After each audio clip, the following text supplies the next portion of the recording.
મચ્છુ નદીને કાંઠે મુરલીધરે આહીરોને વરદાન દીધા તે દિવસથી જ આજ સુધી આહીરોના દીકરાને છાબડી. જો એ છાબડું સતનું હોય તો મુરલીધર બેસતા આવ્યા છે. આહીર તો ઘડિયું વરણ, ઘોડે ચડીને ફોજ ભેળો હાલે કે ના હાલે, પણ આયરનો દીકરો ગામને ટીંબે ઊભો રહીને ખરેખર રૂડો દેખાય. એવો જ રૂડો દેખાતો હતો એક ગરણિયો. આજથી 150 વર્ષ ઉપર સાતપડા ગામને ટીંબે, સાતપડાને ચોરે મહેતા મસૂદી અને પગી પસાયતા મૂંઝાઈને બેઠા છે. શું કરવું એની ગમ પડતી નથી. પાલીતાણાના દરબાર પ્રતાપસંઘજી આજ પોતાના નવા ગામના તોરણ બાંધવા આવ્યા છે, એટલે ના પણ કેમ પડાય. બીજું કાંઈ નહીં, પણ એક આદમી બોલ્યો, પણ નોખા નોખા 2 રજવાડા ગામ અડોઅડ ક્યાંય ભળ્યા છે? નત્યનો કજિયો ઘરમાં ગરસે, પણ બીજો ઉપાય શો? એના બાપની જમીન આપણા ગઢના પાયા સુધી પોગે છે, એની કાંઈ ના પડાય છે? બીજાએ વાંધો બતાવ્યો. અરે બાપુ કી શું, 7 પેઢીની જૂની જમીન હોય તોય મેલી દેવી જોઈએ. ગામ ગામ વચ્ચેના સમસાટું શું પાલીતાણા ધણી આટલો લોભ નહીં છોડે? આજ તો હજી કાલ સવારની જ વાત, સઘરા જેસંગની માં મીણલદેએ મલાવ સરોવર ખાડું થાતું તું તોય વેશ્યમાંથી ખોરડું નહોતું પાડ્યું. અને આપણે ક્યાં જમીનના બટકા ભરવા છે? ફક્ત ગોધરાવા જમીન મેલી દઈએ એટલે 2 ગામ વચ્ચે ગોદરો કરીશું. બિચારા પશુડા પોરો ખાશે, વટે માર્ગું વિસામો લેશે અને વળી કજિયો કંકાસ નહીં થાય. પણ એ સાવજને કોણ કહેવા જાય કે તારું મોઢું ગંધાય છે? મેં તો જાય, બીજું કોણ? લમણે આંગળી મૂકીને બેઠેલો વહીવટદારને શરીર પરસેવો વળી ગયો. એણે જવાબ દીધો કે મારું કામ નહીં ભાઈ, તમે બહુ પસ્તાયેલા જઈને મારા નામે દરબારને સમજાવો. તો ભલે હાલો, કહેતા પસાયતા ઊભા થયા. પાદર જયતા પ્રતાપસંઘજી ઢોલિયો ઢાળીને બેઠેલા. પાલીતાણાનું ખોરડું ગાડું કહેવાય છે. તેનું સાક્ષાત પ્રમાણ દેતી એની વિકરાળ મુખાકૃતિની સામે કોઈ હલીમવાલી તો મીટ માંડી શકે નહીં. એવો તાપ ઝરે છે. બેઠા બેઠા દરબાર જરીફોને હાકલ કરે છે, હા ભરતર કરીને નાખો ખૂંટ, અને પછી પાયો દોરી લ્યો જડ. બાપુ રામ રામ કહીને નીચા વળી સલામ કરતા પસાયતા ઊભા રહ્યા. કેમ, શું છે? પ્રતાપસંઘજીએ તોરમાં પૂછ્યું. બાપ, વહીવટદારે કહેરાવેલ છે કે જમીન તમારી સાચી, પણ નત્યનો કજિયો ન થાય માટે ગોદરવા જમીન મેલી દઉં એમને? પ્રતાપસંઘજીએ પિત્તો ફાટી ગયો. લીલાછમ માથાના ખાતર ભર્યા છે, એ જમીન મેલી દઉં ખરું કે? જમીનના મૂલ ઈ કાચડો શું જાણે? જાઓ, ઘર ભેળા થઈ જાઓ, કહેજો એને કે સીમાડે તો સરપ ચીરાણો તો કાચડા. ઝાપા ઝપટ મોં લઈને પસાયતા પાછા ફર્યા. ચોરે જઈ વહીવટદારને વાત કરી. બધા ચોરે સુનમન બેઠા હતા. ભાવનગર આઘું રહી ગયું એટલે ત્યાં સમાચાર પહોંચતા પહોંચતા તો પ્રતાપસંઘજી પાયા રોપી દેશે. સૌના શ્વાસ ઊંચા ચડી ગયા છે. પણ ગમે તેટલા બધા કાપો તો શીદ ને. પ્રતાપસંઘજી શું સાવજ દીપડો છે? માણસ જેવું માણસ છે. આપણને જઈને ઊભા રહીએ, ફરી સમજાવીએ, ન માને તો પાણીનો કળશો ભરીને આડા ઊભા રહીએ. આમ રોએ શું વળશે? સૌની નજર આ વેણ બોલનાર માણસ માથે ઠેરાઈ. આછા પાંખા કાતરા, એકવડિયું ડીલ, ફાતલ તૂટેલ લુગડા, ખભે ચોફાળનું ઓસડિયું નાખેલું, કાંખમાં તલવાર ને હાથમાં હોકો, ઓરાની પડસાલની કોરે સૌથી આઘેરો એ આદમી બેઠો છે. ત્યાં ભીમા ગરાણિયા માણસને કહ્યું, તમે અમારી હારે આવશો? ભલે, એમાં શું? તમે કહેતા હો તો હું બોલું. જે ઠાકર કરીને સૌ ઉપડ્યા. મોખરે ભીમો ગરાણિયો હાલ્યો. સડેડાટ ધીરે પગલે સીધે પહોંચ્યો. પ્રતાપસંઘજી ગોઠણે હાથ નમાવી બોલ્યા, બાપુ રામ રામ. રામ રામ. કોણ છો? દરબાર આ આયરના વહાર વેશ સામે જોઈ રહ્યા. મોં આડો રૂમાલ રાખીને હસવું ખાયું.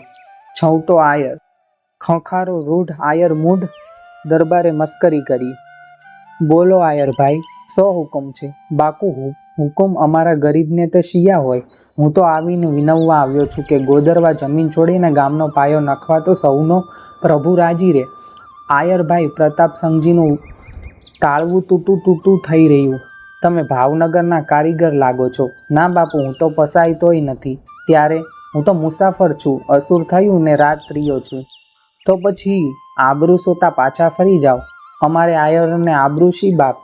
હું તો એમ કહું છું કે ભાવનગર અને પાલીતાણું બે એક જ છોડવાની બે ડાળીઓ, એક જ ખોરડું કહેવાય. ગંગા જળિયું ગોહિલ કુળ બેયનું એક જ, અને એક બાપના બે દીકરા. આવી માલ વગરની તમામ વાતમાં બધી પડી એવું કજિયાનું ઝાડ કાં વાવો?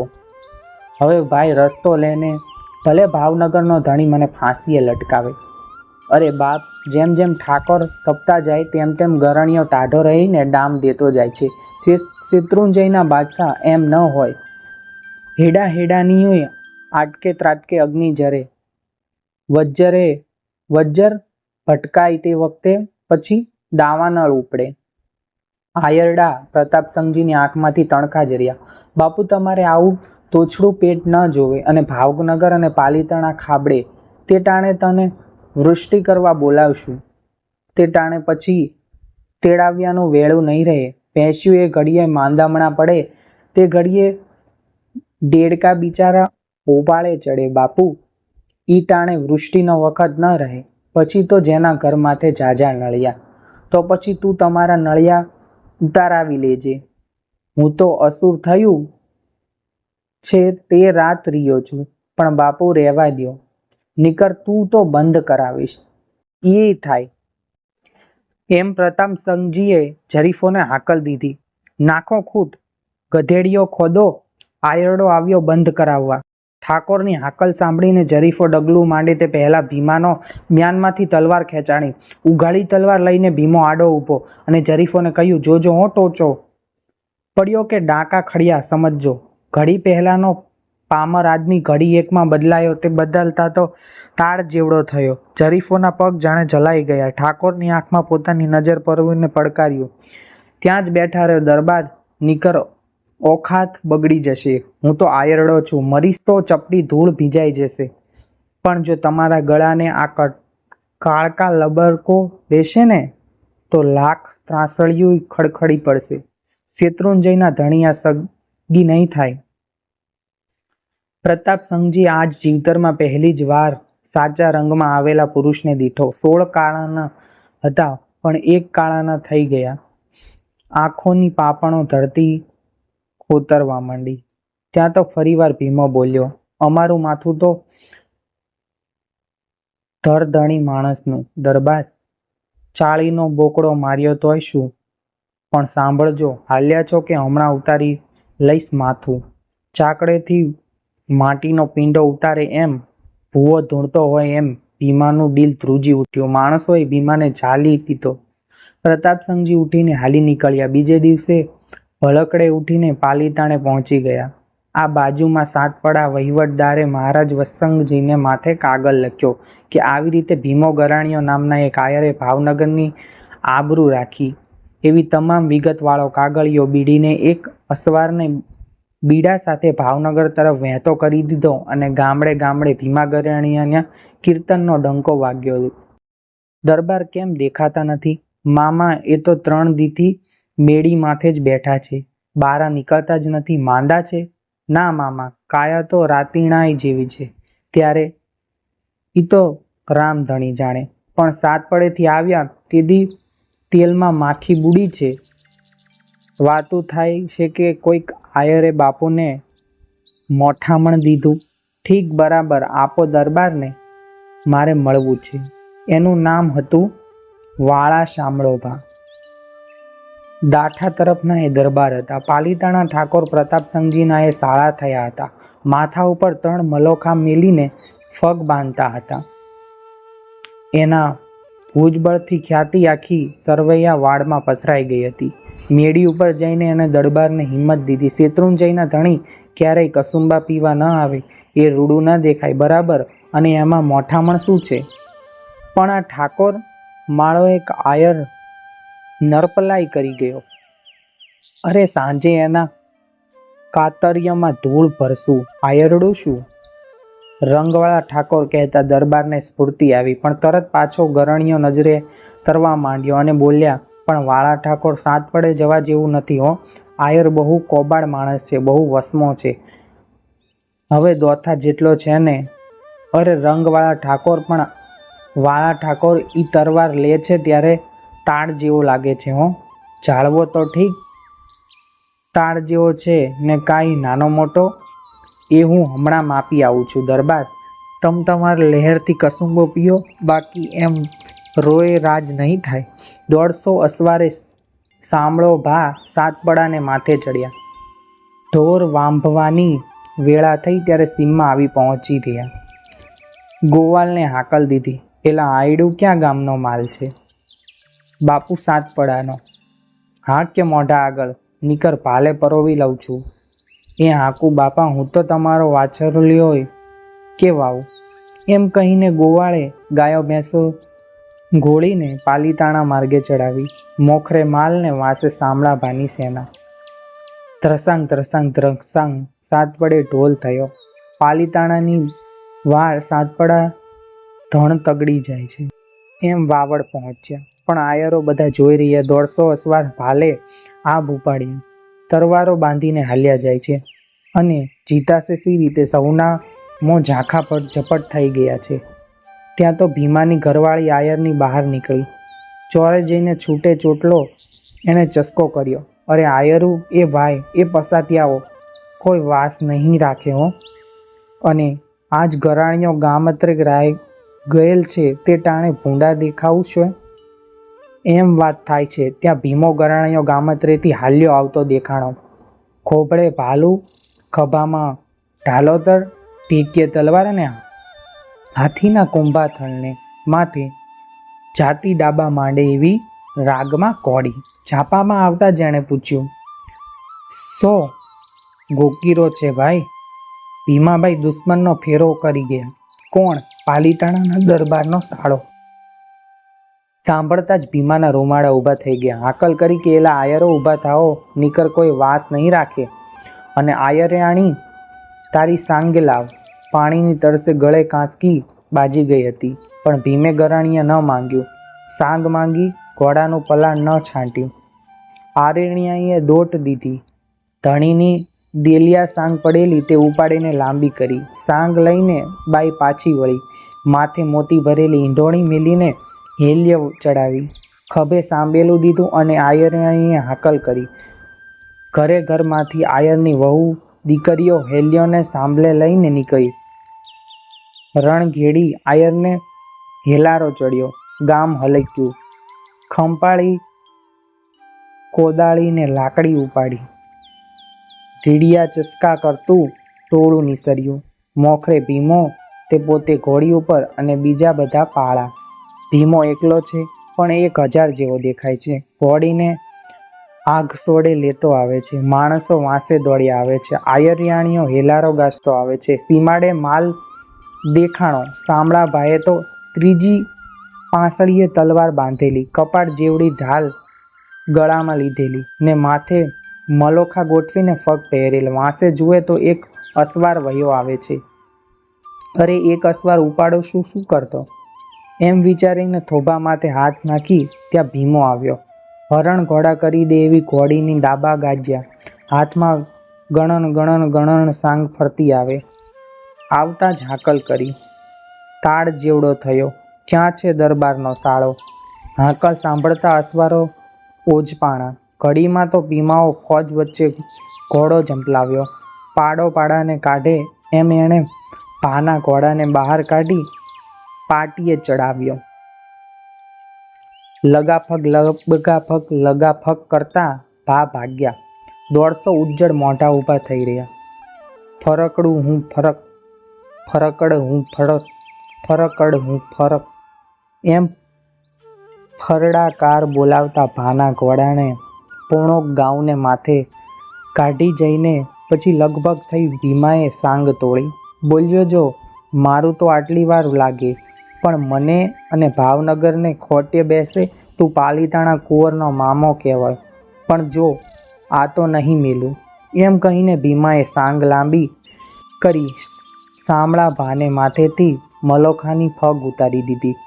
સાંગની અણીમાં પોરવાયેલ ફગ લઈને આયર પાછો વળ્યો. કાંધરોટે દેતો નીકળ્યો. 150 અસવારોની ગાંઠ પડી ગઈ છે, પણ કોઈએ તેને છંછેડ્યા નહીં. સાંભળો ભાતો પાટીએ ચડી ગયો ને ઠેઠ ડુંગરાના દર્શાણા. એક કહે કે અરે બાપાની પગ ઉતારી લીધી, બીજો કહે એ તો માથાનો મેલ ગયો, ત્રીજો કહે એ તો મુરલીધર બાપાને છાબડે આવ્યા, પગ ગઈ તો ધોળી, માથાનો મેલ ઉતર્યો બાપા, વાંધો નહીં, કેડીએથી ફાળિયું છોડીને ફેંટો બાંધી લ્યો. દીવે વાટ્યો ચડી ત્યારે સાંભળો પાલીતાણામાં દાખલ થયા. પ્રતાપસંગજી નજર ગયા ત્યાં લમણા ઉજ્જડ દિશ્યા, મોં પર વિભૂતિનો છાંટ્યો ન મળે. ભાઈએ સલામ કરી, ગરાણિયાના પેટના છો? દરબારે કહ્યું, મેનો તો ચેતવ્યો. માળો આયરડ્યો 3 તાળ જેવડો થાય છે, કાંઠામાં સમાતો નથી. ભાની જીભના લોચા વળવા લાગ્યા. તે ન થાય, આમ તો હું હાલ્યો આવ્યો હોઈશ, જાવ અને મોઢું દેખાડશો માં. સાંભળો ભા પાટીએ ચડી ગયા. તે દિવસથી એ તો અબોલા રહ્યા કે પ્રતાપસંગજીના મોતને ટાણે પણ એનાથી અવાયું નહોતું. પતંગિયા જેવો ભીમો પગ લઈને સીમાડેથી પાછો આવ્યો. વાંસે ઘણ ચાલ્યો આવે છે. ગામ લોકોએ એના આવતો ભાળ્યો અને લલકાર કર્યો, રંગ ભીમા, રંગ ગરણિયા. અરે બા, મને રંગ શેના? ભીમે કંઈ પોરસ વગર જવાબ આપ્યો, એ ભાવનગરના બાદશાહનું નસીબ જબ્બર છે અને બાકી તો આયર કાઠીનું કામ છે વારે ચડવું. ભાવનગરના દરબારગઢની મેળીએ કનૈયાલાલ વેસંગજી મહારાજ કીચડુક હિંડોળા ખાટે હિંચકે. સામે દિવાન પરમાનંદદાસ અને મેરુભાઈ બેઠા છે. 7 પેઢેથી બીડો આવ્યો છે અને ફરી વાંચીને મહારાજ બોલે છે, પરમાનંદદાસ આયરે માળે અખિયાત કરી હો, એણે અહીં તેડાવીએ, મારે એને જોવો છે. ભલે મહારાજ અસવારે મોકલીએ એમ વાત થાય છે, ત્યાં તો બીજો અસવાર આવીને ઊભો રહ્યો. એટલે ક્યાંથી બીડો? બાપુ 7 પડાનો. ઉગાડો જટ ઉગાડો. પરમાનંદદાસ વાંચે તે મહારાજ સાંભળે છે. લખ્યું હતું કે ભીમા ગરણિયાએ બીજી વાર મહારાજને રૂડા દેખાડ્યા છે. 150 અસવારને એકલે તગડી ઘણ પાછું વાળ્યું અને સાંભળાના ભાની ફગ સાંગની અણીએ ઉતારી લઈ જીવતા જીવા દીધા છે. વજા મહારાજની છાતી પહોળી થવા માંડી. પાસાબંધી અંગરખું પહેર્યું, તેની કસો તૂટી ગળી. રંગ ઘણા રંગ, એમ મહારાજના મુખ્યમાંથી ધન્યવાદ વચૂટ્યા અને હુકમ કર્યો, પરમાનંદદાસ દાદન શેઠને 50 ઘોડે 7 પડે મોકલો ને ભીમાને તેડી આવે. ભલે બાપુ, પણ કેવી રીતે લાવવા ખબર છે? ફરમાવો. પ્રથમ તો એણે જે પગ ઉપાડી લીધી છે તે સાથે તેને લેતા આવવી, અને બીજું 7 પડા અને ભાવનગર વચ્ચે આપણા જેટલા ગામ આવે છે એ દરેક ગામને ચોરે વસ્તીને ભેળી કરી કસુંબા કાઢી ભીમા ગરણિયાના પરાક્રમને ચર્ચા દેખાડશું. ગામે ગામ આયરને છતો કરવો. દાદન જમાદાર ઉપડ્યા. 7 પડા માટે જઈને ભીમા ગરણિયાને બાથમાં લઈ લીધા. અરે રંગ ગરણિયા, રંગ મહારાજની લાજ વધારી. અરે બાપુ, એ તો મહારાજના ભાગ્ય જબરા. હું શું કરી શકતો તો? લ્યો થાવ સાબદા, ત્યારે ભાવનગર આવવાનું છે. અરે બાપા, હું ગરીબ માણસ, મહારાજ પાસે મેથી કાંઈ અવાય, અને ઓલી ફગ સાથે લેવાની છે. હં ભાઈ, મારી હાંસી ફરકાવી છે. ભીમો ગરણિયો તૈયાર થયો, પણ ફગ લેવાનું ન માન્યો. એટલે દાદન શેખે પટેલને લઈ ભીમાના ઘરમાંથી સાગમાં પરોવેલી ફગ ગોતી કાઢી. સંચોડી સાંજ લઈ સાથે લઈ લીધી. લ્યો ગરણિયા, નાખો સાંગ પાઘડામાં. અરે બાપ, મારું મોત કાં કરાવો? તો અમે લઈશું. મોખરે પગ સોતી સાંગ, પછી ગરણિયો અને વાંસે અસવારો. એમ અસવારી ચાલી. ગામડે ગામડે સમૈયા, વધામણા અને કંકુના ચાંદલા. ગામડે ગામડે ચોરાના દાયરો ભેળો થાય છે. ગરાણિયાના સુરતાનની વાત મંડાય છે. સરમાળ આયર નીચે નિહાળીને બેઠો રહે છે. ઘાટ કસુંબાની અંજવાળીઓ ઉપર અંજવાળીઓ અપાય છે. એમ થતાં ભાવનગર આવ્યું. તે પગલે ગરણિયો મેળી ઉપર ચડવા માંડ્યો, અને જે ઘડીએ દાદર ઉપર તે સુરવીરનું ડોકું દેખાણું તે જ ઘડીએ ગાદી ઉપરથી 4 પલા ઝાટકીને 18 પાદરના ધણી ઊભા થઈ ગયા. અરે બાપ, રેવા દ્યો, મને મોઢામણ દ્યોમાં, એમ ભીમે અવાજ દીધો. પણ મહારાજની તો છાતી ફાટતી હતી. એ સીધ રીતે અટકે. 8 કદમ સામા ચાલ્યા. આવો ગરાણિયા, આવો એમ આદર દીધો, પણ મોંમાં શબ્દ સમાતા નથી. દોડીને ભીમો મહારાજના પગમાં હાથ નાખવા જાય ત્યાં તો મહારાજને બાવડું પકડી લીધું. લઈ જઈને પોતાના પડખે બેઠક દીધી. મરક મરક મહારાજ તો હોઠમાં હસતા જાય અને દૂધળા પાતળા પરોણાની સામે પગથી માથા સુધી નજર કરતા જાય છે. ભીમાની પાપણો તો નીચે ઢળીને ધરતી ખોતરવી રહી છે અને મોંએ શેરડા પડે છે. આખી વાત માંડીને દાદન શેખે કંઈ સંભળાવી. સાંભળીને મહારાજ મોંમાં આંગળા નાખી ગયા. કરણીયો મહારાજને પૂછ્યું, શું દરબાર તમને ફોડ છે? ના બાબુ, હું તો વડિયો તાબે અકાળા ગામનો વાસી છું. અહીં તો સગાવળોટે આવ્યો હતો. ઠીક મેરુજી, ત્રાંબાનું પતરું મંગાવો. મહારાજને વજીરને કહ્યું. ત્રાંબાનું પતરું આવ્યું. લખો, 4 સાતીની જમીન, 2 વાડીઓ કોસ, રાજની ગોદીએ દીવો રહે ત્યાં સુધી ભીમો ગરાણીઓ વંશ ના ખાય. લેખ લખાણો. હવે લાવો પહેરામણી. પોશાક આવ્યો. લાટપાટ શણગારેલી ઘોડી આવી. હીરની સરગ 2 બાજુ હિંડોળતી આવે છે. સાચા કીન ખાબાના આવેગવાળા અને ઝેરબંધ ઘોડીની ગરદને શોભી રહ્યા છે. કોઈ કુશળ વેપારીએ લેખણ ઘડી હોય એવી કનોટી ઘોડીને રહી ગઈ છે અને જેમ કોઈ આણત કઠિયાણી લાજના ઘૂમટા તાણતી હોય તેમ ઘોડીની કાનકસુરી અસળ વસળ દોઢ્ય ચડી ગઈ છે. ગરણિયાને પોશાક પહેરાયા અને પછી ઘોડીની સરક હાથમાં આપી. મહારાજે આયરને વાંસો થાબડ્યો. બોલતા, ભીમા ગરણિયા, તમારી વૃદ્ધ અવસ્થા એટલે તમારે કંઈ નોકરી નથી કરવાની. ખાઓ પીઓ અને આનંદ કરો.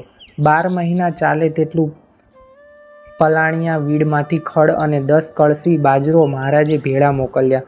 અસવારો જઈને વાતે ગાતે ભીમાને સાત પડે મૂકી આવ્યા. આજ પણ એના વંશજો ગરાઈ ખાય છે.